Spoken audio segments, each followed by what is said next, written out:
यहां से दिल्ली तक आप भागेंगे, राष्ट्रपति भवन तक भी भागेंगे, तो आपको कोई नहीं बचाएगा, कोई आपको खड़ा नहीं रखेगा, कोई आपको खड़ा नहीं रखेगा। अगर आपको लगता है कि आप किसी के संरक्षण में बिजली विभाग को और आम जनता को परेशान करके आप सुरक्षित रह सकते हैं, तो ये आपका बहुत बड़ा भ्रम है। हम जनता के लिए अपनी नौकरी छोड़ करके आए हैं और हम जनता के लिए हम कुछ भी करने को तैयार हैं। इसमें किसी को शंका नहीं होनी चाहिए। तो बिजली की व्यवस्था मऊ जिले सहित पूरे प्रदेश में सही करने में लगे हुए हैं। और एक और बात कह दूं, ये देखिए, माननीय सुधाकर भाई, पार्टी तो है उनकी, एक पार्टी तो है ही है, पार्टी है तो पार्टी के नाते कुछ न कुछ तो पार्टी वाले बोलते हैं।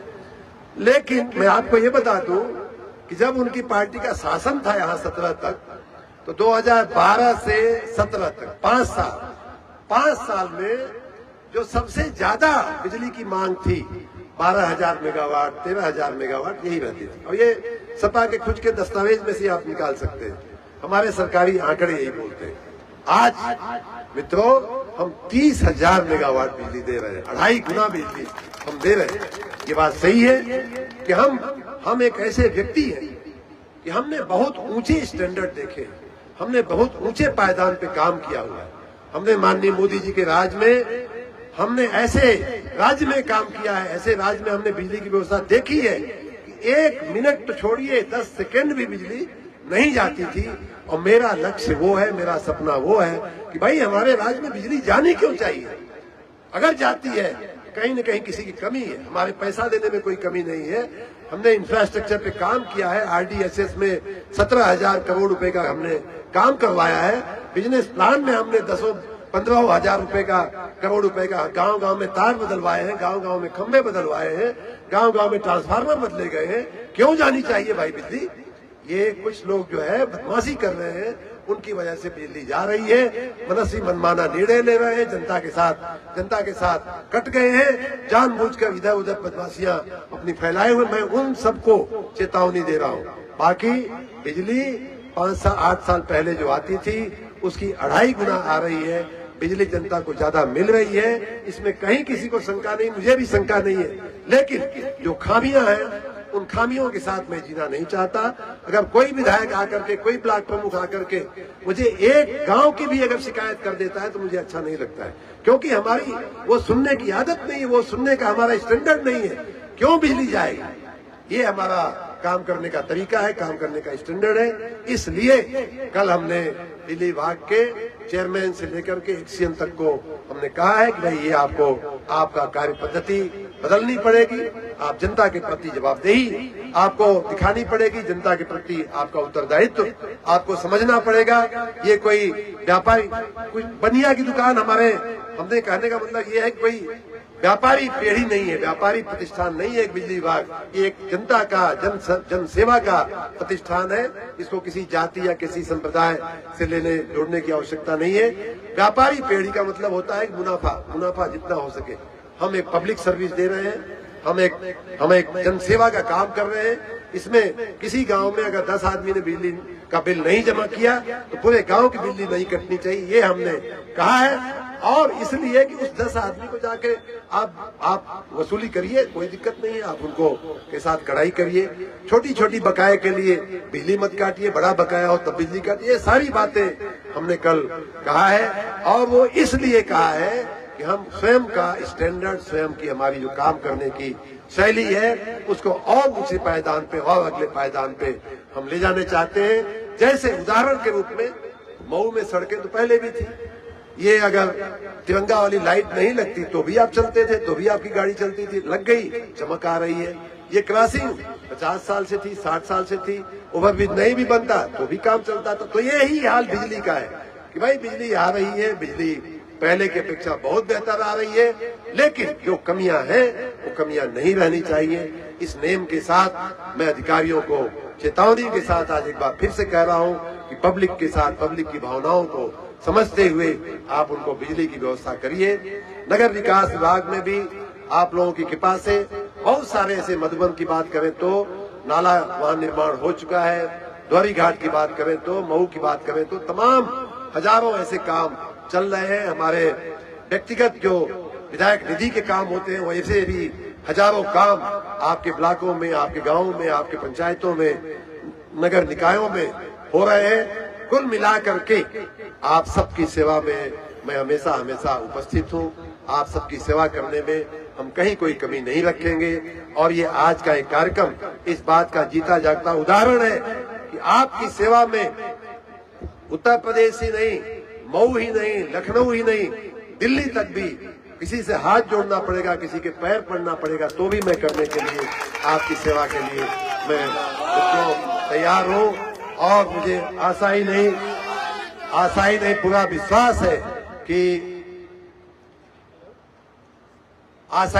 विश्वास है कि हमारी और आपकी भावनाओं को समझते हुए माननीय प्रधानमंत्री जी की असीम कृपा हमारे ऊपर रही है और वो बनी रहेगी हमेशा आगे। और भी हमारे जिले की सेवा करने का वो हमें अवसर भी देंगे और उस सेवा को कर पाने में मुझे समर्थ बनाएंगे।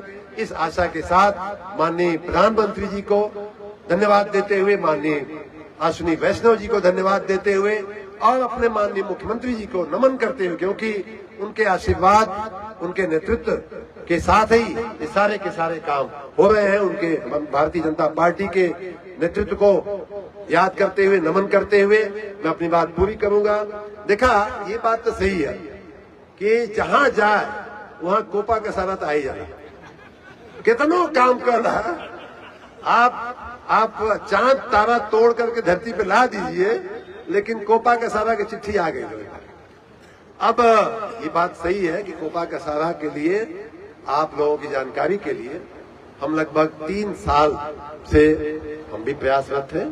टेंडर भी हो गया था, कुछ पैसे का बंदोबस्त होने में दिक्कत हो गई, इसलिए रह गया।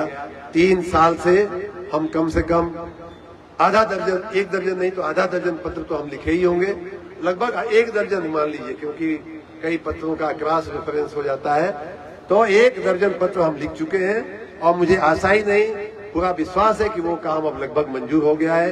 काम रिपेयरिंग का शुरू भी हो गया है। आने वाले दिनों में वो काम पुख्ता और पूरा भी होकर के रहेगा। आपको कहीं कोई चिंता करने की आवश्यकता नहीं है। और बहुत सारे ऐसे काम थे जो वर्षों से पड़े हुए थे बाकी। मैं आज मोहम्मदाबाद होकर के आया तो मैं सोच रहा था, गिनने का प्रयास कर रहा था, कहां कहां ऐसी समस्याएं थी जिनको 3 साल में भगवान की कृपा से, मऊ महादेव की कृपा से, शीतला माई की कृपा से हम लोग दूर करने में सफल हुए। तो मोहम्मदाबाद में घुसते ही जिन लोगों को, छोटू प्रसाद यहाँ बैठे, इनको याद होगा कि हमारी गाड़ी जितनी बार मोहम्मदाबाद होके आती थी उतनी बार जो शहीद चौराहा है वहां ये लोग गाड़ी हमारी तिराहा है वहां रोक लेते थे और कहते थे कि भैया ये सड़किया गड्ढा था, 4 लेन, अगल बगल में 4 लेन था और वहां गड्ढा था।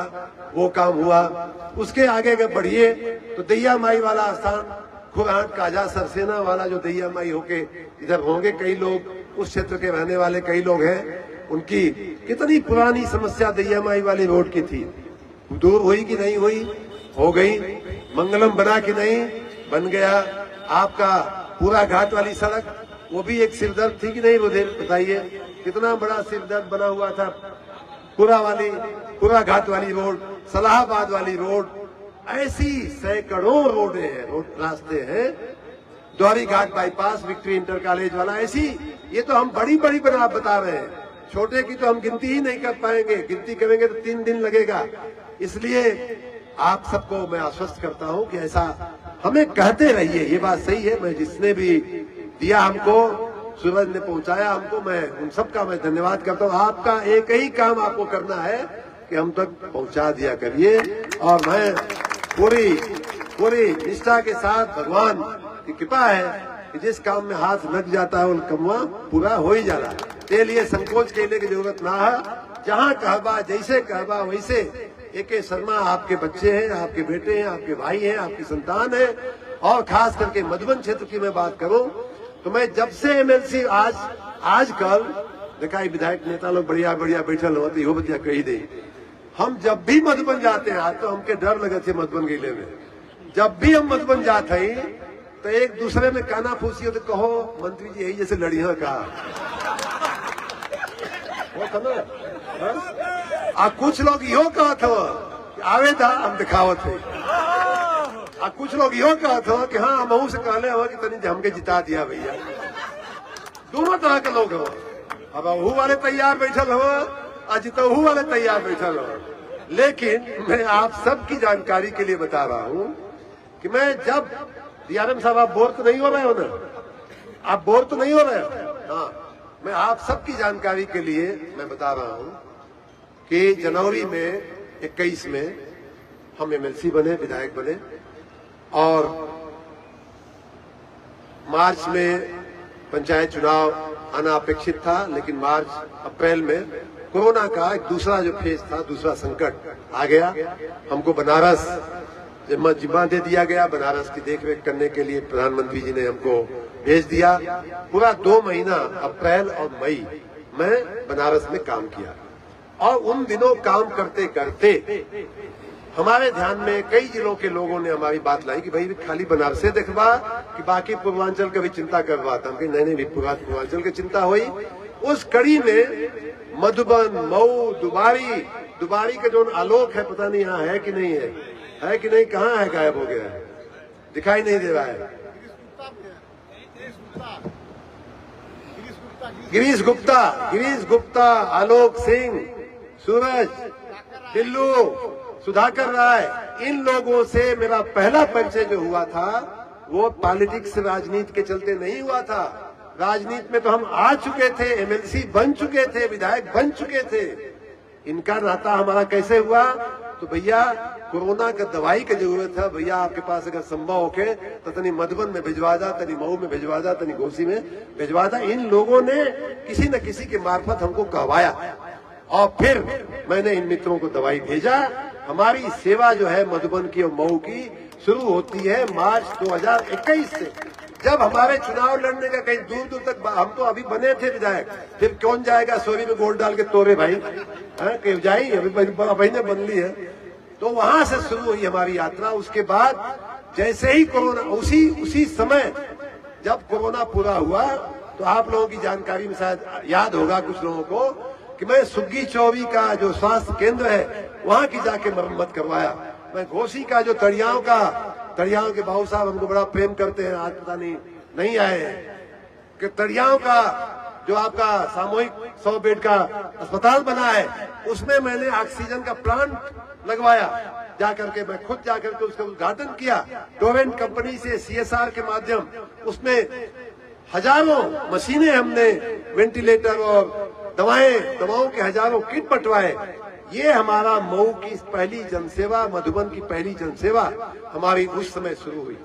दूसरा, उसी के बाद जैसे ही कोरोना पूरा हुआ, वैसे ही उस साल भयंकर बाढ़ आ गई। और जिन लोगों को याद होगा, उन लोगों को ये भी याद होगा कि 2021 की जुलाई में हम पहली बार दुबारी का मुंह देखे थे। दुबारी मधुबन का हमने दृश्य देखा था, और वहाँ के जो किनारे के, जो सरजू नदी के किनारे के विंदटोलिया गांव है, जिनको मालूम होगा, उनको याद होगा कि वहां जाकर के 2021 की जुलाई में हमने लोगों की सेवा का काम शुरू किया था, मधुबन की सेवा का काम शुरू किया था। और उसके बाद जितनी बार भी बाढ़ आई, 2022 में आई, 2023 में आई, हर बार मैं विंदटोलिया, दुबारी जाकर के हमने बाढ़ प्रभावित लोगों की सेवा भर जो भी संभव हो सका मैंने करने की कोशिश किया। और उसी दरमियान मधुबन, क्योंकि मधुबन को मैं मानता हूं कि सबसे पिछड़ा हुआ हमारे जिले का सबसे पिछड़ा हुआ क्षेत्र है, इसलिए हमने किया। चुनाव लड़ना हम जो भगवान देगा, भोलेनाथ, हम अपनी चिंता करते ही नहीं है, हमें अपनी चिंता होती ही नहीं है। वो करेंगे, सुदर्शन चक्रधारी हमारी चिंता वो करेंगे। तो ये इस भावना के साथ हम काम करने वाले व्यक्ति हैं, और उसी भावना के साथ ये भी काम कर रहे हैं। ये तो घोसी में आता है, मधुबन में तो आता नहीं है। घोसी में आता है। अब पता नहीं कहाँ से कहा हो, लड़िया कहा। अब ऐसा, इसका क्या हम जवाब दें? अरे भाई, भारतीय जनता पार्टी दुनिया की सबसे बड़ी पार्टी है। हमारे जैसे लड़ने वाले हजारों नहीं, लाखों नहीं, करोड़ों लोग हैं जो भारतीय जनता पार्टी का टिकट मांगते हैं। और उस टिकट का निर्णय आप जानते ही हैं, हमारा नेतृत्व करता है। जहां जिसको लड़ाना होता है लड़ाता है, जहां जिसको जो जिम्मेदारी देनी होती है देता है, और हम उसी जिम्मेदारी के तहत यहाँ आए। प्रधानमंत्री जी का एक ही नारा है, सेवा करो, जनता की सेवा करो, जनता के बीच जाओ, जनता के बीच रहो। माताएं बहनें यहाँ इतनी बड़ी संख्या में बैठी हैं, जाके उनका दुख दर्द पूछा, उनके राशन मिला था कि ना, मकान मिला कि ना, उनके बाढ़ आ जाई तो सर छपोले का जगह है कि ना, माताओं बहनों को पूछिए जाकर के शर्मा जी। इस भावना के साथ, इस कार्यशैली के साथ हम लोग आपके बीच आते, नहीं तो हमारा देखिए अभी कार्यकाल 2 साल लगभग बाकी है। हम यहाँ बनोती तब वो काम चल जाए, लखनऊ से दौड़ के यहाँ कहा जब कई लोग कहते भी है, जो लोग हमारी बहुत ज्यादा चिंता करते हैं उनमें से कई लोग ऐसे, अरे भाई साहब हर हफ्ते आप मऊ में रहते हैं। कई तो मंत्री कहते हैं कि आप एक हफ्ता के अंदर पूरा पश्चिम दौड़ा है और बाकी उसके बाद तुरंत मऊ पहुंच जाते हैं। अभी कल हमको एक मंत्री जी कह रहे थे कि भाई साहब पश्चिम में तो आप बहुत दौड़ा किया। हमने कहा हाँ, तो कहे अब अगला होगा मऊ आपका। हमने कहा मऊ जाएंगे, बिल्कुल जाएंगे, हमारा गांव है, हमारा घर है, हमारी मातृभूमि है, क्यों नहीं जाएंगे। तो ये हमारा लगाव है। मैं मानता हूँ कि मातृभूमि के प्रति, माता सरजू के प्रति हमारी जो श्रद्धा है, हमारा जो रिश्ता है, इस मिट्टी ने जो हमको दिया है, इस हवा ने जो हमको दिया है, इस पानी ने, पानी के पंच तत्वों ने जो हमें दिया है, अगर हमारी ताकत तो नहीं है, हमारी औकात नहीं है उसकी भरपाई करने का, लेकिन मुझसे अगर थोड़ी सी उस भूमि की पूजा हो सकती है तो उस भूमि में पूजा करके ब्रिज बना दो, पुल बना दो, लोगों को थोड़ी सरलता हो जाएगी, अच्छा हो जाएगा उनका जीवन, हमें भी अच्छा लगेगा। आप सब से जितनी बार मिलने का मौका मिलेगा उतनी बार मैं आपके बीच आता रहूंगा। आप जब भी बुलाएंगे, जब भी आप आवाज देंगे, जब भी आप पुकारेंगे, तब मैं आपके बीच आता रहूंगा। हमारी भाग्य का निर्णय मैं ईश्वर पे छोड़ता हूँ। आप लोग हमारी भाग्य का निर्णय करने वाले हो, मैं स्वयं अपने भाग्य का निर्णय करने वाला नहीं हूँ। और यही बात हमने अपने शास्त्रों से सीखा है। मैं उसमें विश्वास करता हूँ, अपने शास्त्रों में, मैं रामचरितमानस में मैं विश्वास करता हूँ, और उसमें कहा गया है, मैं अंतिम बात करके अपनी बात पूरी करूंगा, हाँ निलाभ जीवन मरण।